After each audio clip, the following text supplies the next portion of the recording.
Today Sunday special என்னென்னு பார்க்கலாம். Chicken தொக்கு செய்ய போகிறோம். அதுக்கு கொஞ்சமாக கடாயில் தேங்காய் எண்ணெய் ஊற்றிக்கிட்டு பல்லாரி போட்டு நல்லா வதக்கி எடுத்துக்கலாம்.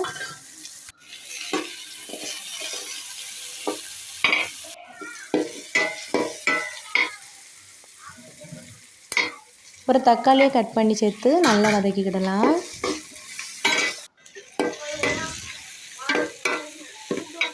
வதக்கியாச்சு. இப்போ சிக்கன் நல்லா க்ளீன் பண்ணி அதுக்குள்ளே ஆட் பண்ணிக்கலாம்.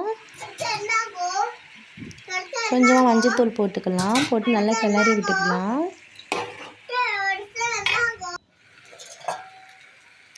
இது கூடவே கொஞ்சமாக இஞ்சி பூண்டு பேஸ்ட்டு சேர்த்துக்கலாம்.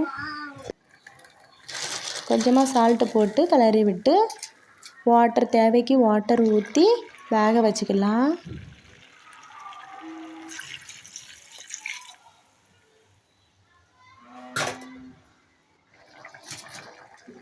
வெந்ததும் சிக்கன் மசாலா பொடியை ஆட் பண்ணிக்கலாம். நல்லா கொதிக்க விட்டு நல்லா வற்ற விட்டு இறக்குனா சிக்கன் தொக்கு ரெடி. உங்கள் வீட்டிலலாம் என்ன ஸ்பெஷலுங்கிறத கமெண்ட்டில் சொல்லுங்கள். பிடிச்சிருந்தால் லைக் பண்ணுங்கள்.